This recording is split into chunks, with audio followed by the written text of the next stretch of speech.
अभी मैं बोल रहा हूँ, आप इसको करिए वायरल, सारे यूथ को कहो एक ऑर्डर कर दो, 50,000 यूथ मैं देता हूँ, और चीन के बॉर्डर पे बिठा दो, ना बर्फ़ में वापस आएंगे, उनको नहीं ठंड लगती। हमारा जम्मू का डोगरा ऐसा है जिसको ठंड नहीं लगती, जिसको गर्मी नहीं लगती, जिसको कोई मौसम, हर मौसम में लड़ता है। और ये हमारी कैपेसिटी है, और कोई ज़रूरत नहीं है जम्मू, आपको बाहर के लाने की क्या ज़रूरत है? आपको 50,000 बच्चा यहाँ से भर्ती करके बिठा दो ना। तो एक तरफ ये खुद कहते हैं ज़मीन उसकी जिसकी हल है। मैं आपको बताऊँ रजत, मेरी रिक्वेस्ट है, हाथ जोड़ के बेनती है, आपको दूर कठुआ जाने की ज़रूरत नहीं, पुंछ रजौरी या रियासी जाने की जरूरत, डोडा किश्तवाड़ नहीं। आपको 15-20 किलोमीटर का डिस्टेंस है, यहाँ बिशनाह से शुरू हो जाओ, नमा शहर से शुरू हो जाए, या कहीं से शुरू हो जाए इधर से, और लोगों को पूछते जाना कि सरकारी ज़मीन किसके पास है। सबके पास है। ये सारे लोग गुनाहगार हैं ये वाले। मैं ये जानना चाहता हूँ, हमें किसी पॉलिटिशियन से, किसी ब्यूरोक्रेट से, किसी आदमी से जो गलत है, कोई भी गलत है, टेक एक्शन। लेकिन क्वेश्चन ये है, आप एक इतने से कुंड के लिए, इतनी सी उस बंड के लिए सारी दुनिया को पीस दोगे क्या? एक 370 बचाने के, एक 370 हटाने के चक्कर में दो आदमी, इन दोनों को फैसला कर लें घर बैठ के कि हमें करना क्या है। लेकिन हमें क्या करना है, हमें अपने जम्मू की हर हालात को, उसको संभालना है। डीडीसी चुनावों पर द न्यूज़ नाउ की महाकवरेज जारी है, और हम कोशिश कर रहे हैं कि आम जनता क्या चाहती है इन चुनावों से, क्या उनके मुद्दे हैं वो आप तक लाए जाएं, और नेता किन किन मुद्दों को लेकर आम जनता में जा रहे हैं, क्या उनकी विजन है, उसके बारे में भी आपको अवगत कराया जाए। हमारे साथ इस समय जुड़ चुके हैं डोगरा स्वाभिमान संगठन के chairman Chaudhary Lal Singh ji, former minister, former MP, former MLA। कई सारे परिचय हैं जो करने बैठेंगे तो लंबा समय लग जाएगा। चौधरी साहब, स्वागत है आपका द न्यूज़ नाउ पर। Thank you very much. Gupkar declaration कह रही है 370 वापस ले आएंगे, बीजेपी कह रही है हमने 370 हटाया इसलिए हमें वोट दीजिए। आप क्या चाहते हैं, किस विजन को लेकर, क्या मैनिफेस्टो लेकर आम जनता के बीच में जाकर वोट मांग रहे हैं?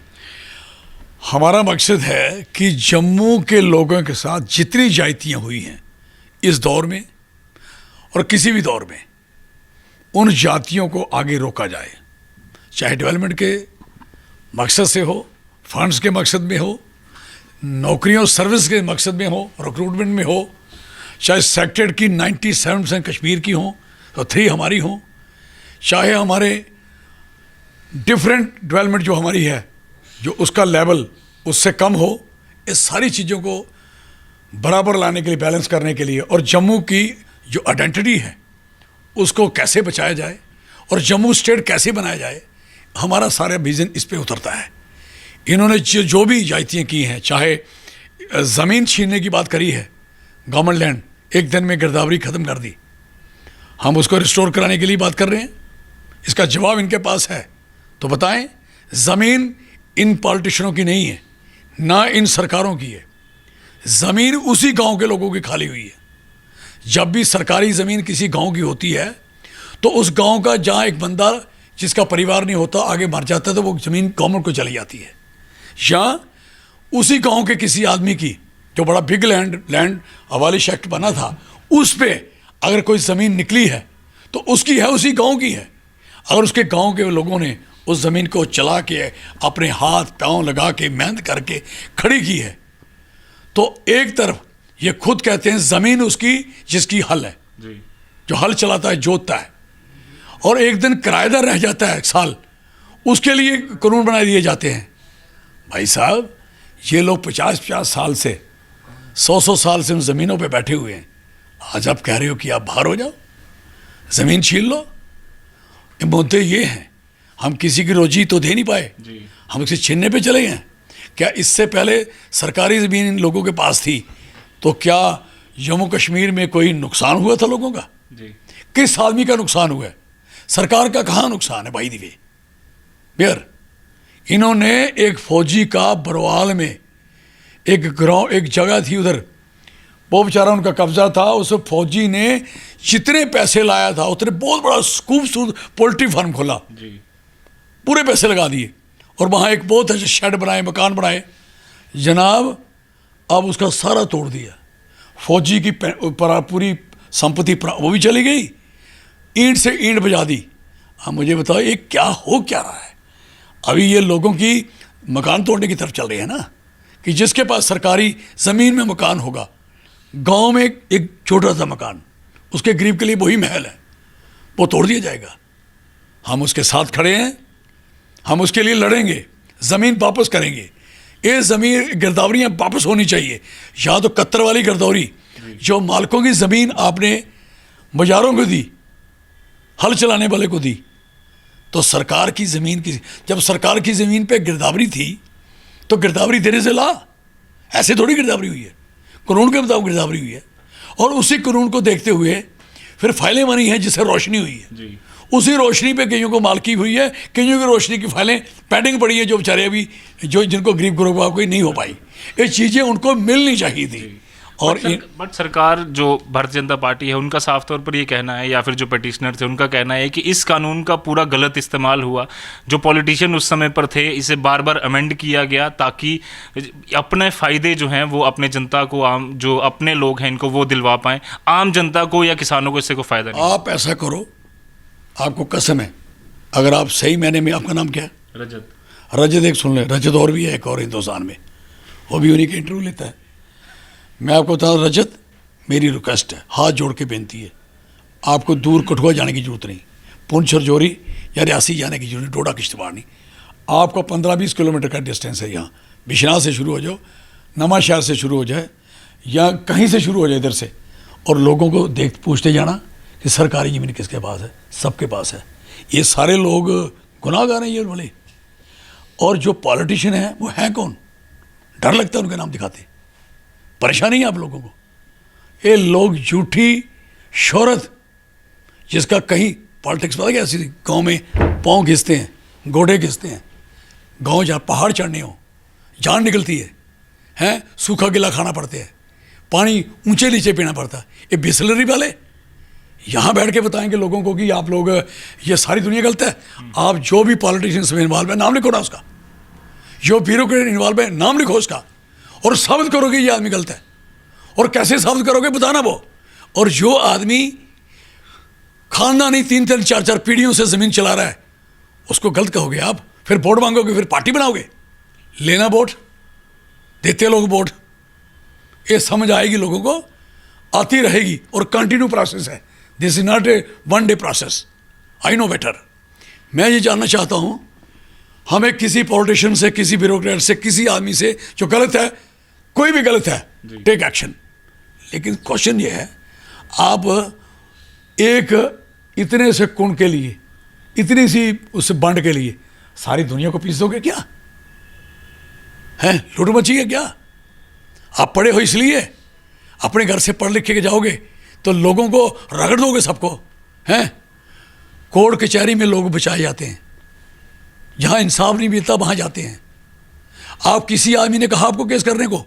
भाई जी मैं पूछता हूँ, कोई आदमी है ऐसा है जिसने कहा केस करिए? जी। आप खुद ही केस करते हो, खुद ही सब कुछ। ये लोगों में, इन लोगों को पता है इसका जवाब कैसे देना है। और फिर आप लोगों से उम्मीद करते हो, दो किस्म की बातें करते हो, किसी को इस्लामिक फंडामेंटलिस्ट की बातें करते हो। क्या बात करते हो? जब वैष्णो देवी की यात्रा करवा रहे हैं तो कौन करवाते हैं? मोर देन 80% मुस्लिम है, गुज्जर हैं, बकरवाल हैं। वहाँ कोई नुकसान हुए किसी का? किसी हिंदू माँ बहन को जो सफ़र करा के लेके जाते हैं अपनी पिठ के ऊपर, चांडियाँ पड़ी हैं यहाँ, आपने कभी मैंने उनके खोल के देखे हुए हैं। आप कभी खोल के देखोगे, ये ना जैसे घोड़ों का, भैंस, बड़े बड़े जो हल चलाते हैं, जो बैल, और उनके ऐसे ऐसे होते हैं ना उनके, मैंने खुद देखे बाइक इतने फूले हुए। मैं उस दिन से डरा हूँ। मैं यहाँ भारतीय जनता पार्टी हो या कांग्रेस हो या बाकी जितनी भी पार्टीज हो, बड़े बड़े मुद्दे लेकर वो इन चुनावों में लड़ रही है। भारतीय जनता पार्टी ने भी अपने यूनियन मिनिस्टर्स को जम्मू में उतारा है, कश्मीर में उतारा है, ताकि वो डीडीसी इलेक्शंस में जो है अपनी बड़ी जीत हासिल करे। और जिससे भी बात करो वो यही कहता है कि हमने 370 हटा दिया, मोदी जी ने ये कर दिया, मोदी जी ने वो कर दिया। क्या डीडीसी इलेक्शंस में वो जो ज़मीनी सतह के मुद्दे हैं वो ख़त्म हो चुके हैं भारतीय जनता पार्टी, या फिर जो जितने भी गुप्कार डिक्लेरेशन? देखो साहब, सिंपल है। एक 370 बचाने के, एक 370 हटाने के चक्कर में दो आदमी, इन दोनों को फैसला कर लें घर बैठ के कि हमें करना क्या है। लेकिन हमें क्या करना है? हमें अपने जम्मू की हर हालात को उसको संभालना है। जम्मू के एक एक बच्चे का जो बेरोजगार है, जिसको इन्होंने ज़्यादा बेरोजगार किया है, जितनी बेरोजगारी अभी बड़ी है, यूर यंग पर्सन, जो नो, जो आपके दोस्त होंगे, आपके साथ पढ़े लिखे होंगे, कई बार आप तरस खाते होंगे जब आपको मिलते होंगे, तो आपको देखते होंगे अभी इसकी शादी कैसे होगी, इसका वो कैसे होगा, रोजगार कैसे चलेगा इस बच्चे का। आप भी कभी, क्योंकि दोस्तों के साथ शाम को तो आप भी बैठते, गप भी लगाते होंगे, अभी आपको देख भी रहे होंगे वो, तो ये है। अब बताइए उन बच्चों का इनके पास प्लान है? ये कौन सा प्लान है 370 कतर? आप अपना गुजरात का तो तोड़ा नहीं कतर, आपने तो मणिपुर को तो वो लगा दिया, परमिट लगा दिया, हरियाणा में भी 75% प्राइवेट जॉब्स का खत्म कर दिए, कानून लाया लाया ना। अब अपनी स्टेटों में लोग घुसने नहीं दोगे तो हमारी बारी में ठोकते रहोगे क्या? हैं? पहले हमारे, देखो सर, किसी की स्टेट में हमें किसी से लेना देना नहीं, कोई स्टेट किसी की है, पहले उस स्टेट के बच्चों का अधिकार होता है, मिलना चाहिए। घर है हमारा, मेरे घर की जो जायदाद होगी पहले मेरे बच्चों की है, राइट? उसके बाद मेरे कज़न दूसरे तीसरे होंगे, हैं? दूँ ना दूँ, और मैं पड़ोसी को दूंगा क्या? पर उनका ये कहना है कि शायद ये सब सवाल जो आप पूछते हैं ये युवाओं की कैपेबिलिटी पर शक करना है कि हमारे जो बच्चे हैं वो बाहर के युवाओं के साथ कंपटीशन नहीं कर सकते, इसलिए आप लोग ये रोक रहे हैं। अगर आपके युवा हमारे जम्मू कश्मीर के युवाओं से बड़े इंटेलिजेंट हैं, हमें उनसे डर थोड़ी है, हमें कोई डर नहीं है। क्वेश्चन ये है, जो हमारे युवा हैं, आपको पता है गुजरात से ज़्यादा एजुकेशन हमारे ज़्यादा है, पर अब पढ़ो data, we are more than. बेरोजगार कहाँ ज़्यादा है? उधर, इधर कम है। आप अपनी हटा नहीं पाए, हमारी और क्यों बढ़ा रहे हो? क्वेश्चन ये है, इंटेलिजेंस का सवाल नहीं है, लियाकत का सवाल नहीं है। हमारे बच्चों को कोई चैलेंज नहीं कर सकता, ना कहीं फाइटिंग में, चाहे एज ए डोगरा सबसे हिंदुस्तान में सबसे टॉप की अगर कोई आर्मी है और जिसको कंस्ट्रक्शंस थी जो इन्होंने ख़त्म की हैं, 5 फुट का 4 इंच कद, उसकी चेस्ट 32 इंच, उसकी हर चीज़, उसको कंसेशन है, उसकी एज में कंसेशन है, क्योंकि उसके अंदर हर्ट है, दिल है देश के लिए, मुल्क के लिए, और लड़ने की क्षमता है। डोगरा है, जब वो लड़ाई करता है पहले सोचता है इसको कैसे मारना है, फिर मारने के बाद सोचता है कि और आगे हमने कैसे चलना है। हम बोल रही हैं कि कई जगहों के ऐसे वॉरियर हैं वो पहले मार देते हैं, फिर वो सोचते भी नहीं, फिर वो मर जाते हैं, सोचते नहीं। ये कैपेबिलिटी हमारे लोगों में है, इसलिए ये लोग कहाँ जाके चाइना तक पहुँचे। ये एरिया जीता हुआ है, जीता हुआ जिसका डिस्प्यूट है ना। लेकिन महाराजा गुलाब सिंह की कृपा रही है कि उन्होंने चसूल एग्रीमेंट कर दिया, अगर वो ना किया होता तो आज ये चीज़ हमारी नहीं टिकती। वो लिखा पढ़ी है, ठीक, इनकी लिखा पढ़ी कहाँ है? हमारी लिखा पढ़ी भी चल रही है यार। डोगरे की बात करें, यूथ की बात करें, हमारे यूथ में इतनी कैपेसिटी है। मैं कहता हूँ कि हमारे यूथ को कहिए कि आपको हम 20,000 50,000 1 मिनट में फौजी भर्ती करते हैं, सारे भेज दो बॉर्डर पे जी। अभी मैं बोल रहा हूँ, आप इसको करिए वायरल, सारे यूथ को कहो एक ऑर्डर कर दो, 50,000 यूथ मैं देता हूँ, और चीन के बॉर्डर पे बिठा दो ना। बर्फ़ में वापस आएंगे, उनको नहीं ठंड लगती। हमारा जम्मू का डोगरा ऐसा है जिसको ठंड नहीं लगती, जिसको गर्मी नहीं लगती, जिसको कोई मौसम, हर मौसम में लड़ता है। और ये हमारी कैपेसिटी है, और कोई ज़रूरत नहीं है जम्मू, आपको बाहर के लाने की क्या ज़रूरत है? आपको 50,000 बच्चा जहाँ से भर्ती करके बिठा दो ना जी, हैं, उनको देख लेंगे हम। और जहाँ हमारे जनरल जोरावर ने इनको ठोका था चाइनियों को, उस जगह पे जनरल कौल ने साबुन पिया था 62 में, डर के मारे। जब उनसे मैं कैसे बचूंगा, फिर उठा के जहाँ जब लेके गया तो दिल्ली में उसका जब चेकअप हुआ तो उन्होंने कहा कि इसको तो कोई साबुन खाया हुआ है। क्यों खाया था? हैं? हमारे डोगरे साबुन खाने वाले नहीं हैं, ये बात याद रख लेना हमारी। इसलिए हमारे अंडर एस्टिमेट मत करे कोई हमारे यूथ को। हमारा youth very much nationalist, very much nationalist. जितने झंडे हमारे घरों में चढ़ते हैं ना तिरंगे, शायद किसी के घर में नहीं चढ़ते होंगे। और रही बात, चढ़ने का मतलब है कि उसका बेनिफिट होना चाहिए। आप सरेंडर मिलिटेंट को नौकरी देने के लिए तैयारी कर रहे हो, लेकिन जो आदमी आपके साथ खड़ा है उसको कह रहे हो तू पीछे हट जा, तू हमारा है, तू हमारा है, तू पीछे रह। तेरी कैपेबिलिटी होगी, तू उसकी कैपेबिलिटी पे डाउट कर रहा है, इसका मतलब we are not capable, we are more capable than everything. I was minister, I was MP। पूरे हिंदुस्तान के MPओं को पूछना चौधरी लाल सिंह का नाम, पूरे को, चाहे अपोजिशन होगी चाहे वो अपनी होगी गैर होगी, किसी पार्टी को पूछना, लाल सिंह को जानते हो?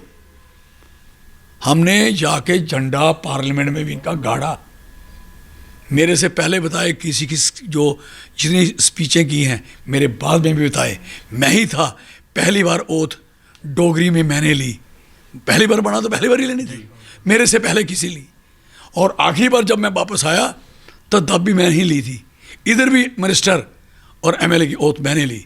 मैं कहना चाहता हूँ मुझे प्राउड है कि हम डोगरा, और मुझे डोगरे बच्चों पे बहुत प्यार है, मेरे बच्चों को ऐसे लताड़ा नहीं जाएगा।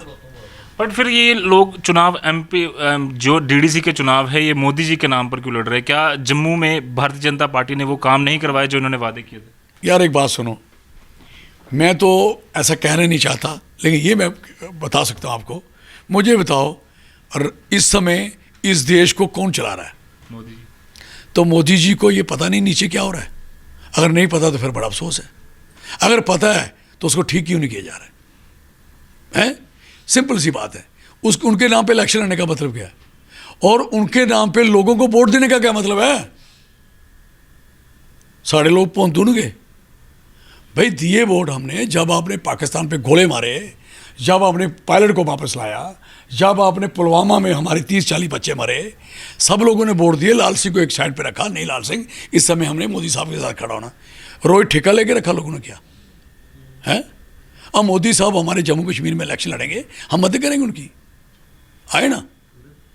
उधर 1200 करोड़ रुपया खर्चा हो रहा है वहाँ एक नाले पे, उधर बनारस में।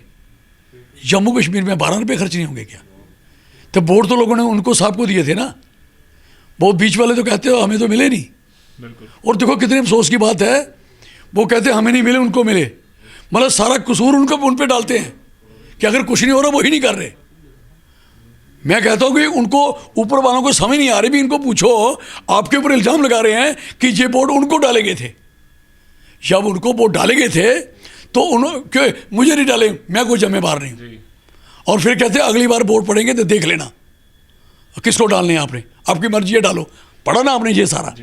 तो मुझे बताओ लोगों को कितना हौसला बढ़ रहा है इन चीज़ों से। जब आप भारतीय जनता पार्टी के साथ जुड़े थे, आपको लगता है कि तब जो भारतीय जनता पार्टी की आइडियोलॉजी थी जो आज है बदल चुकी है, या फिर कोई वैसे ही वैसे? मुझे इनकी आइडियोलॉजी तो आई डोंट नो, मैं तो आइडियोलॉजी की बात ही नहीं करता।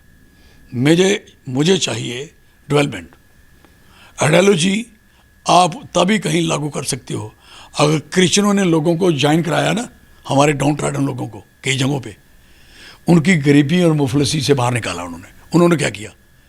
उनको स्कूल दिया फ्री, टीचर फ्री दिया, और कपड़े दे दिए, और उनको पढ़ाना शुरू कर दिया, कहीं कहीं काम पे लगा दिया। उन्होंने कहा मैंने क्या करना अपने धर्म से, मुझे तो रोटी मिल रही है। इस धर्म वाले ही लोग, इनको नहीं दिखाई देता कि आप अपने लोगों के हाथ से नवाला छीन रहे हो, हाथ से रोटी छीन रहे हो। आप एक तरफ सेब खरीद रहे हो सरकारी तौर पे, और यहाँ धान नहीं खरीद रहे। एक तरफ फायर सर्विस की नौकरियाँ सारी दे रहे हो, जहाँ रिजर्व कोटे की दी सिर्फ, और दूसरी तरफ आप हमारी 90% जो नौकरियाँ उसमें थे हम लोग बैंक में, वो क्यों नहीं निकाली लिस्ट? एक तरफ उसको सरेंडर मिलिटेंट की पॉलिसी ला रहे हो, और दूसरी तरफ नेशनलिस्ट सोच वाले आदमी को क्या कह रहे हो, जिसे कितने लोग मारे हैं उसकी पूजा कर रहे हो।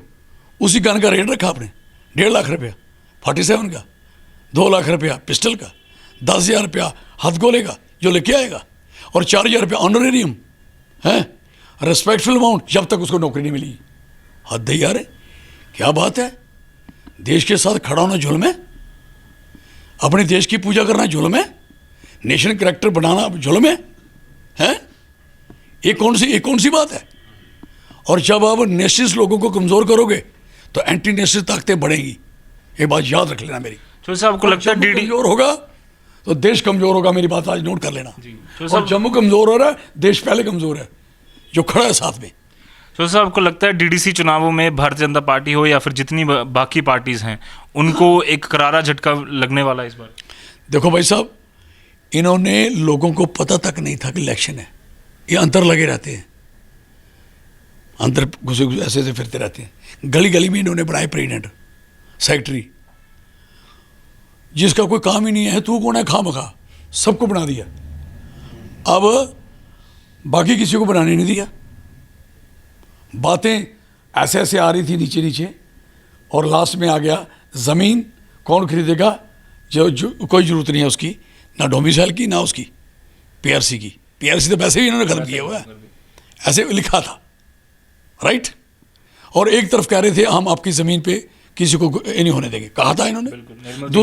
दूसरा कहा था, इसने क्या कहा था, पार्लियामेंट में भी कहा था, दूसरा कहा था ज़मीन पे कोई ऐसा नहीं होगा। मुझे बताओ जो कहा वो कहाँ चला गया। और फिर लोग नाराज थे, आज नाराज हैं, जैसे तैसे करके जो कुछ फ़ायदा ले पाएँ ले लेंगे। लेकिन ग्राउंड इस समय अगर ईमानदारी से पूछो, लोग अभी भी देख रहे हैं, पता नहीं इन्होंने क्या करना, सोचते बेचारे कुछ करें, लेकिन लोगों ये कुछ नहीं करेंगे और बुरा हाल करेंगे।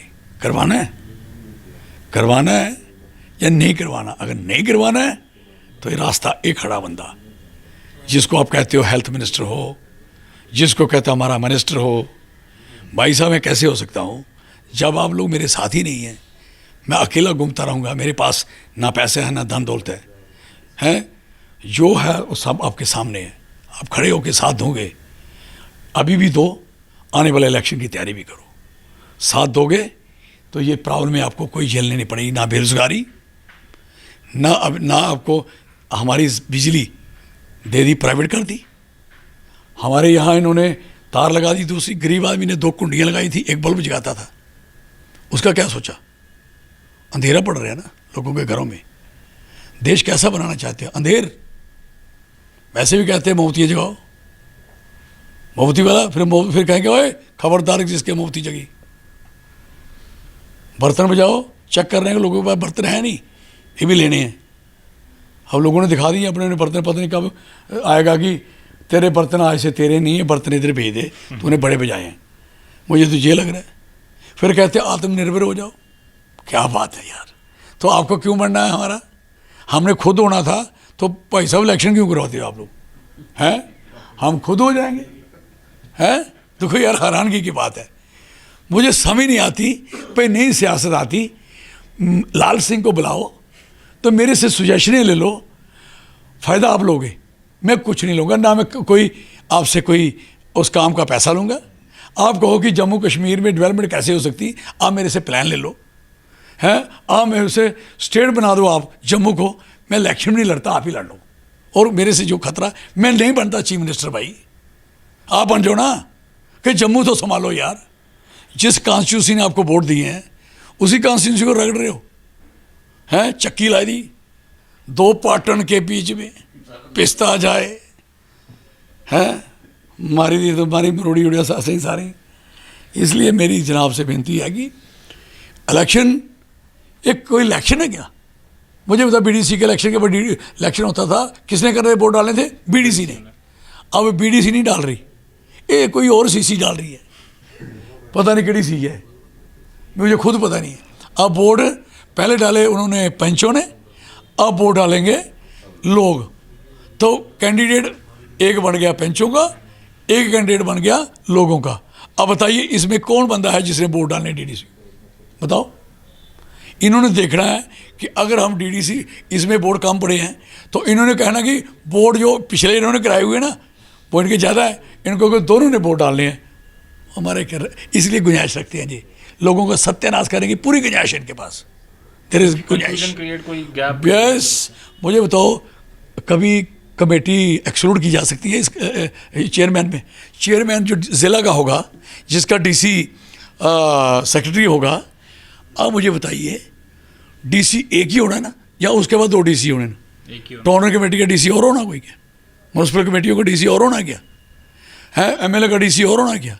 ये कौन सा चेयरमैन होना है जिसमें काउंसिल नहीं है, ये नहीं है, म्यूनसिपल नहीं है और कॉरपोरेशन नहीं है, फिर एक कॉर्पोरेट सोसाइटी नहीं है, फिर एमएलए नहीं है। जब ये लोग बाहर हैं तो भाई साहब अंदर गया है। ये अंदर की बात है, ये बात याद रखना मेरी। धन्यवाद हमसे बातचीत के लिए। तो ये थे चौधरी लाल सिंह जी, कई सारी बातें की हैं। उम्मीद है कि कई सारे लोगों को जो जवाब वो चाह रहे थे उनको मिले होंगे। फिलहाल के लिए मुझे और मेरे कैमरामैन कमल सिंह को दीजिए इजाजत। ऐसी और खबरों के लिए, चर्चाओं के लिए बने रहिए द न्यूज़ नाउ के साथ। धन्यवाद। जय डुग्गर मेरे पास कर लेना, जय डुग्गर जय डुग्गर जय डोगरा। धन्यवाद।